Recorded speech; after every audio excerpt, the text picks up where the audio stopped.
Hello बच्चों, चलिए प्रश्न को देखते हैं। प्रश्न है, सिद्ध कीजिए कि दो समरूप त्रिभुज के क्षेत्रफल का अनुपात उनकी संगत माध्यिकाओं के अनुपात का वर्ग होता है। तो प्रश्न को आगे हल करें उससे पहले जो प्रश्न की मुख्य अवधारणा है उस पर विचार करते हैं। तो इस प्रश्न के लिए जो मुख्य अवधारणा है वह हो जाएगी समरूप त्रिभुज। तो वे त्रिभुज जिनके संगत कोण व संगत भुजाओं का अनुपात बराबर हो समरूप त्रिभुज कहलाते हैं। अब यहाँ पर हमें दिया गया है कि हमें दो समरूप त्रिभुजों के क्षेत्रफल का अनुपात उनकी संगत माध्यिकाओं के अनुपात के वर्ग के रूप का होता है, यह सिद्ध करना है।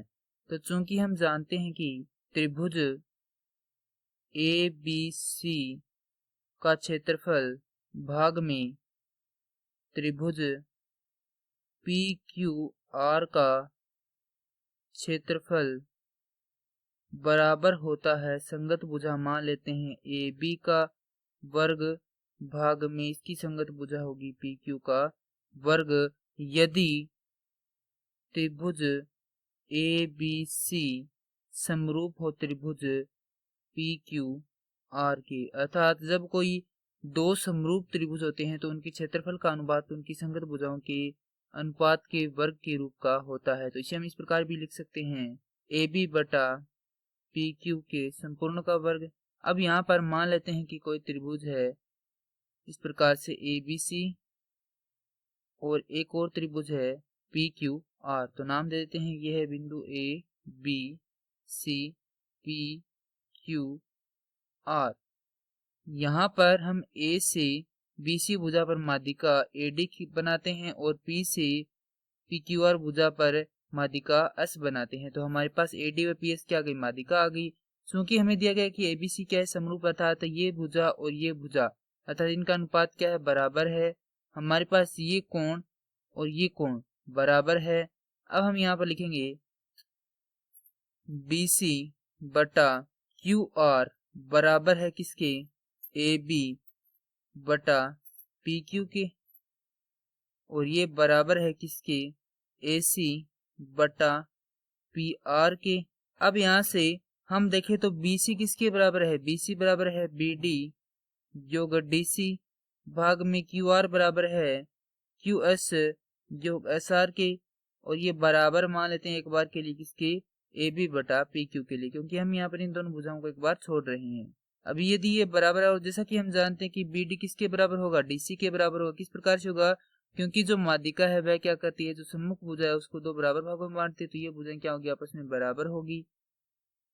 तो यहाँ पर लिख देंगे कि BD योग BD भाग में QS योग QS बराबर होगा किसके, AB बटा PQ के। आगे इसको हल करेंगे तो हमारे पास आएगा 2BD बटा 2QS बराबर होगा AB बटा PQ के। आगे हल करेंगे तो हमारे पास यहाँ पर 2 से 2 कट जाएगा, हमारे पास आ जाएगा यहाँ पर BD बटा QS बराबर होगा AB बटा PQ के। अब चूंकि हम यहाँ पर यह देखें कि जो हमारे पास त्रिभुज ए बी और डी अर्थात ये जो त्रिभुज है इसमें हमारे पास ये भुजा और ये जो त्रिभुज है पी क्यू एस, इसमें हमारे पास ये भुजा, ये दोनों का जो अनुपात है बराबर है। यहाँ पर ये जो दोनों कोण है ये भी बराबर है, और हमने यहाँ से बी डी बटा क्यू एस का अनुपात भी निकाल लिया, ये भी क्या है, अनुपात में संगत में बराबर है। तो यहाँ से हम इन दो त्रिभुजों को देखते हैं। तो त्रिभुज ए बी डी व त्रिभुज पी क्यू एस में तो हमारे पास है ए बी बटा पी क्यू बराबर बी डी बटा क्यू एस के, और कोण B बराबर है कोण Q के।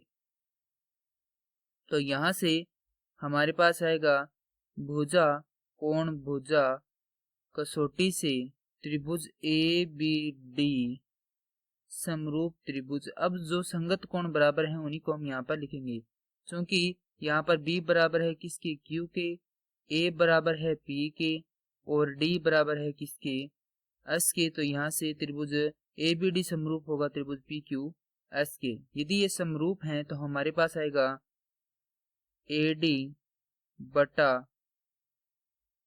पी एस बराबर होगा ए बी बटा पी क्यू के, क्योंकि ए डी बटा पी एस तो माध्यिका है और ए बी बटा पी क्यू क्या है, भुजाएं हैं।